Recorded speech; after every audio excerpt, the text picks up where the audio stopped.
Financial management, money saving बहुत ही ज़्यादा जरूरी चीज़ हो गई है। तो पैसों की बचत आज से और अभी से शुरू कर दीजिए। और आप भी अगर ये करना चाहते हैं तो वीडियो आप ही के लिए my dear friends. Welcome to being a woman and let the saving begin. Hello my dear friends, पैसों की बचत इस तरह करिए तो कभी भी आपको पैसे की परेशानी नहीं होगी। देखिए, महंगाई के चलते जो है पैसे बचाना और पैसे को इन्वेस्ट करना, सही जगह पर निवेश करना अति आवश्यक हो गया है। देखिए, आने वाले समय में आर्थिक मजबूती और जो है लाइफ को एक बेटर स्टैंडर्ड, अच्छी एजुकेशन, ये सब देने के लिए पैसों की जरूरत होगी। तो पैसों को किस तरह से मैनेज किया जाए कि वो भविष्य में बढ़ते रहें और उससे हमें अच्छा प्रॉफिटेबल रिटर्न मिलता रहे। अक्सर लोग इसी बात में मात खा जाते हैं। ज्यादातर इंडियंस लोग क्या करते हैं, एक ही जगह अपनी जो पैसे हैं जो उनको इन्वेस्ट कर देते हैं और कई बार क्या होता है कि उनका डिसीजन गलत साबित होता है। तो इसके लिए क्या करें? ये चीज भारतीयों की आदत होती है, जो अपनी बचत होती है अमूमन उसको नगद के रूप में अपनी अलमारी में रख लेते हैं, अपने वॉलेट में रख लेते हैं।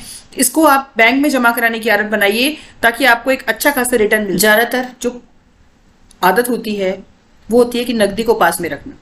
नोटबंदी के टाइम ये चीज बहुत क्लियर हो गई थी कि कितनी नकदी लोगों के पास से निकली थी, कि नकदी से लोगों को कितना प्यार होता है। ज्यादातर जो भारतीय लोग हैं वो उसको बुद्धिमानी समझते हैं कि अपने पास में घर में नकदी खूब सारी जमा करके रखते हैं, जो कि किसी भी तरीके से एडवाइजेबल नहीं है माय डियर फ्रेंड्स। नगद जो पैसे हैं, आपको आप जरूरत लायक पैसे अपने पास रखिए, बाकी के पैसों को आप बैंक में जमा कर दीजिए ताकि आपको उससे सेविंग अकाउंट के अंदर ब्याज मिले। और अगर आपको नियर फ्यूचर में कुछ समय तक, साल भर तक, 6 महीने तक उन पैसों की जरूरत नहीं है तो उसको फिक्स डिपॉजिट में डाल दीजिए ताकि उसके ऊपर आपको इंटरेस्ट मिलता रहेगा और जो पैसा आपका बढ़ता रहेगा, घर पे रहेगा तो उतना ही बड़ा रहेगा ना। फाइनेंशियल प्लानिंग करें। ज्यादातर कई लोगों के पास पैसे भी होते हैं लेकिन नियर फ्यूचर में उन्हें उसे कैसे इन्वेस्ट करना है, कैसे निवेश करना है और भविष्य में किन चीजों की जरूरतें होंगी, उस चीज को वो उसके बारे में, भविष्य के बारे में सोचते तो हैं लेकिन ठीक तरीके से फाइनेंशियल प्लानिंग नहीं कर पाते हैं उस चीज के बारे में। उन्हें भविष्य में होने वाली आय और खर्चे के बीच का जो एक गणित है, कैलकुलेशन, वो करना नहीं आता।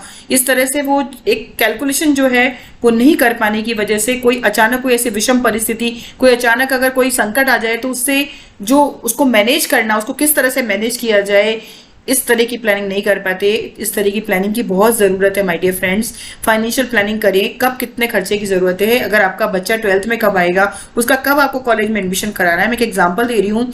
उसके बाद में कैसे बच्चों के खर्चे पढ़ाई के शुरू हो जाएंगे, छोटे बच्चे जिनके वैक्सीनेशन चल रहे हैं, उसके बाद वो बड़े होंगे, उनके स्कूल के खर्चे शुरू हो जाएंगे। प्लानिंग करिए एक साल के बाद कि 1, 2 साल, 5 साल बाद क्या सिनेरियो होगा लाइफ का, उसके अकॉर्डिंग ही बचत शुरू करिए और उसको प्रॉपर जगह पर इन्वेस्ट करिए। नेक्स्ट पॉइंट इज इंश्योरेंस सबसे ज्यादा जरूरी है। कई लोग ये समझते हैं कि पैसे की बर्बादी है, फालतू गलत डिसीजन है। नहीं, जीवन बीमा और स्वास्थ्य बीमा, लाइफ इंश्योरेंस और हेल्थ इंश्योरेंस कराना जहां आपको एक मानसिक शांति और सुकून देता है ना माय डियर फ्रेंड्स, वहीं कोई परेशानी आ जाने के बाद के वक्त ये जो है आपके बहुत ज्यादा काम आता है। आपको एक बहुत बड़ा सपोर्ट सिस्टम बनता है आपके। अगर सिर्फ आपकी कमाई से आपका परिवार चलता है तो आपको बीमा कवर जरूर लेना चाहिए। खुद को फाइनेंशियली मजबूत करें। कई लोग इसी उधेड़बुन में बच करके रह जाते हैं, इन चीजों से इसी उधेड़बुन में फंसे रहते हैं कि कैसे इन्वेस्ट करें, कहाँ करें, क्या करें।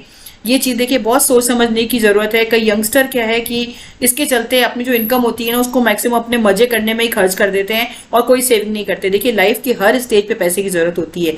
जिस समय आप यंग स्टेज पे कमा रहे हैं उस समय आपको अलग तरह की बचत की जरूरत है। आपको अपनी फर्दर एजुकेशन के लिए, अपनी लाइफ को अच्छी तरह चलाने के लिए पैसे की जरूरत है। लेकिन जैसे ही आपकी शादी हो जाती है, आपके ऊपर जिम्मेदारियां आ जाती है खूब सारी, तो उसके बाद धीरे धीरे फिर बच्चा, धीरे धीरे फैमिली प्लानिंग शुरू हो जाती है। तो हर एक स्टेज पे अपने आप को फाइनेंशियली इतना मजबूत बना लीजिए ना कि किसी भी तरह की परिस्थिति आ जाए आपको कभी भी कहीं पैसे की प्रॉब्लम नहीं है। Last but not the least, diversified portfolio में हमेशा इन्वेस्ट करिए। Don't put all your eggs in one basket. मेरे कहने का मतलब समझ गए होंगे आप।